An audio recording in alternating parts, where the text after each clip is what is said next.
अस्सलाम वालेकुम फ्रेंड्स, कैसे हैं आप सब। मैं होप करती हूँ कि आप सब ठीक ठाक होंगे और अपनी गार्डनिंग को एंजॉय कर रहे होंगे।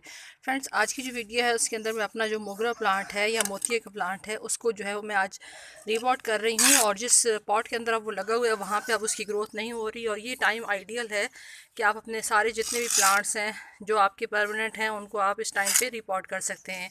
तो ये मैंने उसके लिए सॉइल तैयार की है। मोगरा या मोतिया के लिए कौन सी तरह की सॉइल तैयार करनी चाहिए? वेल ड्रेन सैंडी सॉइल हो, लेकिन जिसके अंदर अच्छी मिकदार जो है वो कंपोस्ट की हो। तो इसके अंदर जो मैं ऐड कर रही हूँ वो मैंने इसके अंदर 2 पार्ट गार्डन सॉइल है, क्योंकि इसके अंदर ऑलरेडी मेरे जो हमारे यहाँ की सॉइल है वो सैंडी सॉइल होती है, तो मुझे ज़्यादा एफर्ट नहीं करनी पड़ती। तो इसके अंदर 2 पार्ट इसके अंदर मैंने डाली है घर की जो अपनी गार्डन सॉइल है, और 1 पार्ट इसके अंदर मैंने डाला है बकरी की मींग ने या गॉट मिन्योर। क्योंकि गॉट मिन्योर एक ऐसा फर्टिलाइज़र है जो स्लो रिलीजिंग होता है, आहिस्ता आहिस्ता रिलीज़ होता रहता है, और जितना रूट्स को ज़रूरत होता है या प्लांट को ज़रूरत होता है वो उतना उसको इस्तेमाल करता रहता है। तो अभी इसको मैंने मिक्स कर लिया अच्छे से, और हमारे यहाँ बारिशें हो रही हैं तो थोड़ा सा ये जो सॉइल है ये ऑलरेडी गीली है। तो अभी इसको मैं फिल अप करती हूँ। और दूसरा ये कि मोगरा या मोतिया जो है ये पूरा साल ग्रो होने वाला प्लांट है, और ख़ास तौर पे इस टाइम पे अगर आप इसकी अच्छे से रिपोर्टिंग करते हैं और अच्छा फर्टिलाइज़र इसको देते हैं तो फिर उसके बाद आपके गार्डन के अंदर बहुत खूबसूरत ये फ्लावरिंग भी देता है। और कुछ टाइम छोड़ के जो शदीद गर्मी और शदीद सर्दी का टाइम होता है पूरा साल ही मोतिये के ऊपर जो है वो फ्लावरिंग होती रहती है। आप इसको प्रोपगेट कर सकते हैं बहुत आसानी के साथ कटिंग से। उसके अलावा आप उसको पॉट लेयरिंग से कर सकते हैं, रूट से डिवाइड करके लगा सकते हैं। तो तीनों मेथड से आप इसको आसानी से लगा सकते हैं।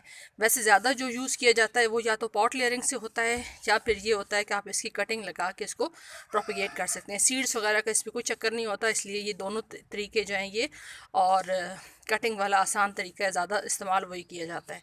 तो ये मैंने सॉइल जो है इसको मिक्स कर लिया है। अब मैं आपको बताती हूँ कि किस तरह के पॉट के अंदर इसको लगाना चाहिए। अच्छा, ये मेरे पास पॉट है, तकरीबन 22 से 24 इंच का पॉट होगा, और इसकी आप गहराई भी देख रहे हैं और चौड़ाई भी देख रहे हैं। तो बड़े साइज़ का हमेशा पॉट ऑफ़र करना चाहिए मोतिये को, क्योंकि इसने आगे ग्रोथ भी करनी होती है। तो इसलिए अगर आप इसे छोटे पॉट में लगाएंगे तो रूट बाउंडिंग की वजह से आपकी जो प्लांट है उसकी ग्रोथ मुतासर हो सकती है। तो ये मैंने एक वेस्ट बॉटल के अंदर काफ़ी टाइम से लगाया हुआ था, और हर साल ही तकरीबन मैं भूल जाती थी। फर्टिलाइज़र मैं इसको लिक्विड दे देती थी, लेकिन ये है कि अब इसके अंदर शदीद रूट बाउंडिंग हो चुकी है। नई ग्रोथ तो इसने स्टार्ट कर दी है। मैंने इसकी हार्ड प्रूनिंग कर दी थी, लेकिन अब ये है कि इसको शदीद ज़रूरत है कि किसी बड़े साइज़ के पॉट के अंदर इसको लगाया जाए। तो मैं इसको निकाल के फिर आप लोगों के साथ शेयर करती हूँ, और इसके अंदर मट्टी फिल करके, ताकि वीडियो की जो लेंथ है वो ज़्यादा लंबी ना हो। अच्छा, ये देखिए, ये मैंने इसके अंदर से निकाल लिया है इसको, लेकिन अब ये है कि इसको मैं एक प्लांट से 2 प्लांट बनाऊंगी, क्योंकि यहाँ से मैंने इसको चेक किया है, ये बहुत आसानी के साथ डिवाइड होके, क्योंकि दोनों जो इसकी स्टेम्स हैं दोनों पे अच्छे से रूट्स आ चुकी हैं। तो मैं ये लूँगी एक छुरी लूँगी, छुरी की मदद से यहाँ से मैं इसको कट करूँगी, और ये मेरे 1 से 2 प्लांट बन जाएंगे। तो ये देखिए, ये मैंने इसके 2 प्लांट बना लिए हैं, लेकिन अब मैं मज़ीद इससे भी 2 प्लांट बनाऊंगी, क्योंकि इसको भी मैंने देखा है ये अच्छे से इसकी रूट्स डेवलप हो चुकी हैं। तो इसको भी कट करके फिर बताती हूँ। तो ये देखिए, ये मैंने 1 से 3 प्लांट बना लिए हैं, और आपके सामने ही बनाए हैं। ये देखिए, माशाल्लाह से तीनों प्लांट्स हेल्दी हैं, और तीनों के साथ अच्छी खासी रूट्स आई हैं। अब ये है कि इन रूट्स को मैं कट करूँगी, हाफ से ज़्यादा रूट्स को मैं कट कर दूँगी, क्योंकि आगे जब इसको करना है पॉट में लगाना है तो फिर ये है कि प्रॉब्लम ना आए। तो वो मैं करके फिर बल्कि मैं ऐसे करती हूँ, मैं वो सारी चीज़ें अभी कर लेती हूँ आपके साथ ही। यहाँ पे ये देखिए, इस जगह पे इस तरह से लगा के, तो यहाँ पे ये देखिए, इसकी मैंने रूट्स नहीं काटी हैं, ये इसी तरीके से जो है वो अच्छे से हमारा चलता रहेगा।